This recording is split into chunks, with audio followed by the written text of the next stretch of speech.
बिस्मिल्लाहिर्रहमानिर्रहीम। अस्सलाम वालेकुम नाज़रीन, प्रोग्राम न्यूज़ वॉच में आपको खुशामदीद कहते हैं। मैं हूं जावेद इकबाल। इस प्रोग्राम में हम बात करते हैं दिन भर के अहम वाक़यात और दिन भर के अहम ख़बरों पर तबसरा लेते हैं अपने माहिरीन से। एक ऐसे वक्त में कि जब वफाकी बजट 2010-2011 आने ही वाला है और इस बजट के हवाले से मुख्तलिफ तवक्कुआत और ख़दशात का इजहार किया जा रहा है, आलमी रेटिंग एजेंसी ने एक सर्वे जारी किया है जिसमें हुकूमत पाकिस्तान से ये मुतालबा किया गया है कि हुकूमत पाकिस्तान अपने जो शाहाना अखराजात है वो कम करे। इस रिपोर्ट में आलमी रेटिंग एजेंसी की ये कहा गया है कि हुकूमत को 703 अरब रुपए के माली खसारे में से 521 अरब का जो इंतज़ाम है वो मकामी तौर पर करना पड़ेगा। इसके साथ साथ ये बात भी सामने आई है कि हुकूमत ने बहुत ज़्यादा कर्ज लिया हुआ है मरकज़ी बैंक की वजह से। जब जितने ज़्यादा नोट ज़ेरे गर्दिश होते हैं उतनी ही महंगाई में इजाफ़ा होता है।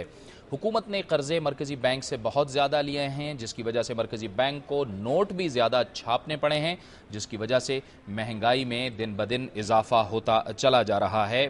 बल्कि इस रिपोर्ट में ये कहा गया है कि गुज़िश्ता 2 सालों में जो मरकज़ी हुकूमत है उसने मरकज़ी बैंक से बहुत ज़्यादा कर्ज़े लिए हैं और इसी वजह से ज़ाहिर है कि इसके जवाब में ज़्यादा नोट छापे गए हैं, महंगाई भी बढ़ी है।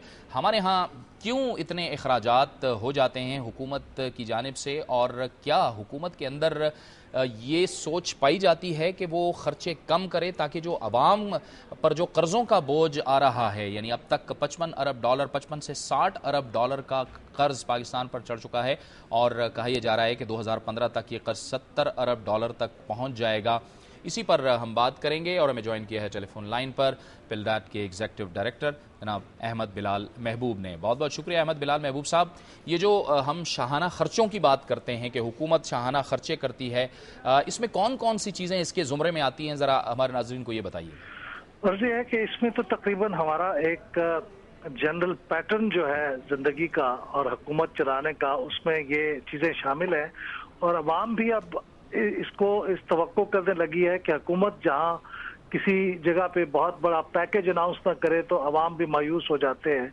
इसलिए आपने देखा होगा कि वज़राए आज़म जब किसी हल्के में जाते हैं, किसी डिस्ट्रिक्ट का दौरा करते हैं या वज़रा भी जाते हैं तो वहाँ का पैकेज अनाउंस करते हैं एक बहुत बड़ा सा, और ये नहीं समझते कि उसके वसाइल कहाँ से आते हैं। लेकिन देखिए जो बड़ी बड़ी चंद हाई प्रोफाइल चीज़ें हैं जहाँ से हमें कुछ पता चलता है कि हुकूमत का अंदाज क्या है, वो आप अपनी काबीना का साइज देखिए। काबीना में वज़रा की तादाद और उनके ऊपर उठने वाले अखराजात गैर ज़रूरी भी हैं, इतनी बड़ी तादाद बिल्कुल नहीं चाहिए, लेकिन सियासी वजूहात की बिना पे अपने लोगों को मुतमईन करने के लिए वो तादाद बनाई जाती है। तो एक बहुत बड़ी तादाद है। अब 18वीं तरमीम के मुताबिक उसमें कमी लाई जानी ज़रूरी है, लेकिन उसमें भी एक्सेप्शन कर लिए उन्होंने कि वो इस साल इस टर्म में वो नहीं करेंगे। अभी हाल ही में ऑडिटर जनरल ने 2 केसेस बयान किए जिससे आपको पता चलता है कि किस तरह से अवाम के पैसे को लुटाया जा रहा है। हमारे एक साबिक caretaker prime minister Mohammad Mian Soomro सरकारी खर्चे पे हज पे गए थे और वहां उन्होंने हज के ऊपर जो एक शरई किस्म की एक आदमी पे ऑब्लिगेशन होती है कि उसे ज़बीहा देना होता है अगर उससे कोई गलती सरजद हो जाए, तो वो जो सारा डेलीगेशन गया था उन सब ने जो बकरे ज़िबा किए थे वो बकरे भी हुकूमत पाकिस्तान ने खरीद के उनको दिए थे। उन्होंने जो खजूरें खरीदी यहाँ के लेके आने के लिए वो भी हुकूमत पाकिस्तान ने खरीद के दी। ये ऑडिटर जनरल की रिपोर्ट में डॉक्यूमेंटेड है। फिर आप ये देखिए कि कौमी असम्बली का इजलास जब होता है बजट का, तो काफी अरसे से ट्रेडिशन चली आ रही है कि वो लंच का एहतमाम करते हैं। सरकारी खर्च पे सुबह और शाम इजलास होता है, दरमियान में लंच सहाफ़ियों के लिए भी और MNAs के लिए भी, उस पर भी ऑडिटर जनरल ने नोटिस लिया है। तो ये चंद मिसालें हैं कि हम कौमी दौलत को बेदर्दी के साथ लुटाते हुए हमें ज़रा एहसास नहीं होता और हमें अंदाज़ा नहीं है कि अब हमारे वसाइल पहले भी हम उनको खुर्च के निकालते रहे और खर्च करते रहे हैं, लेकिन अब हम उस स्टेज पे आ चुके हैं कि अब इस किस्म की फजूल खर्ची के लिए हमें कोई बाहर से कर्ज देने के लिए भी तैयार नहीं। अच्छा बिलाल साहब, बहुत बड़ा जो एक पैसा है वो गैर मुल्की जो दौरे होते हैं, सदर के होते हैं, वजीर आजम के होते हैं, वज़रा के होते हैं और उनके साथ एक फौज जफर मौज वफ्द जाते हैं, इसमें भी बहुत ज़्यादा खर्चे होते हैं। बिल्कुल होते हैं और उसकी अफादियत के बारे में लोगों को बिल्कुल पता नहीं होता। ये बात तो दुरुस्त है कि सरकारी दौरे, बैरून मुल्क दौरे जरूरी भी होते हैं और अनअवॉइडेबल भी होते हैं, लेकिन क्या उन दौरों का हुजम जो है और उसका जो साइज है डेलीगेशन का वो इस कदर ही होना चाहिए और उस पर इस किस्म के अखराजात होने चाहिए। एक मिसाल तो मैंने आपको अर्ज की है कि हज भी सरकारी खर्च पे किया गया और कैसे अखराजात किए गए, लेकिन उसकी एक बड़ी वजह यह है कि हमारे यहाँ एहतसाब नहीं होता, एहतसाब का फुकदान है। मसलन कौमी असम्बली और सेनेट ये क्यों नहीं पूछते कि इस दौरे से क्या मकासद हासिल हुए। पब्लिक अकाउंट्स कमेटी में जब ये चीजें आती हैं तो मुद्दत गुजर चुकी होती है, तो अगर हमारी असम्बली की कमेटियां हर बैरून मुल्क दौरे के मुतालिक ये सवाल करने लगे कि एक रिपोर्ट दी जाए हर दौरे के बाद कि इस दौरे से क्या फायदा हुआ और उस पर कितना खर्च हुआ और इसे आम लोगों तक भी इसकी इतलात पहुंच जाए, तो एहतसाब के अमल से शायद इस किस्म के अखराजात पे कमी की कोई सूरत पैदा हो जाए।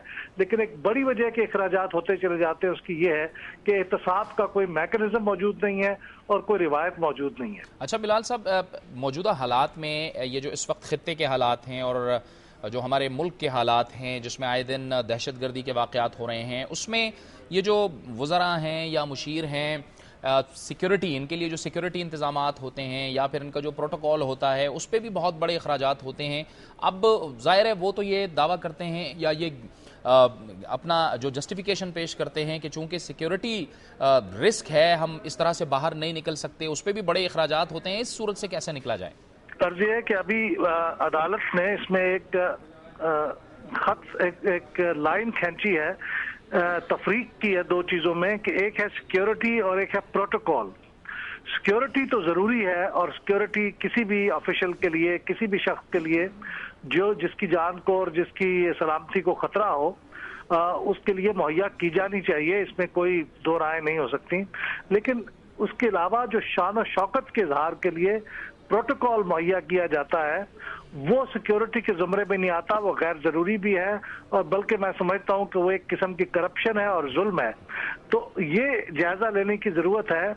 हमारी इंटीरियर कमेटी है, standing committee on interior in the national assembly और सेनेट और सूबाई असम्बलियों में भी दाखिला की कमेटियां हैं, ये जायजा लें कि ये क्या प्रोटोकॉल है और क्या सिक्योरिटी है। तकरीबन 50-50 मेरे ख्याल में जो एक मोहतात अंदाजा है कि आधा खर्च जो है वो तो सिक्योरिटी पे होता है और बाकी आधा प्रोटोकॉल पे होता है। प्रोटोकॉल इंतहाई गैर जरूरी है और उसकी कोई जरूरत नहीं होनी चाहिए। ये वीआईपी लाउंजेस और वीआईपी के लिए अलग से इंतजामात करना ये प्रोटोकॉल के जुमरे में आता है और इस किस्म के इखराजात की हमारे यहाँ अब आज के दौर में तो इसकी कतई जरूरत नहीं है। बहुत बहुत शुक्रिया अहमद बिलाल महबूब साहब, एग्जीक्यूटिव डायरेक्टर पिलडाट, हमसे गुफ्तगू कर रहे थे और तफसील से बता रहे थे कि किन किन मदों में हुकूमत अखराजात कर रही है और वो गैर ज़रूरी अखराजात हैं। उनका ये भी कहना था कि किन किन मदों में, और उन्होंने तफसील से बताया कि किन किन जगहों पर हुकूमत अखराजात को कम कर सकती है ताकि इसका बराह रास्त बोझ अवाम पर न पड़े।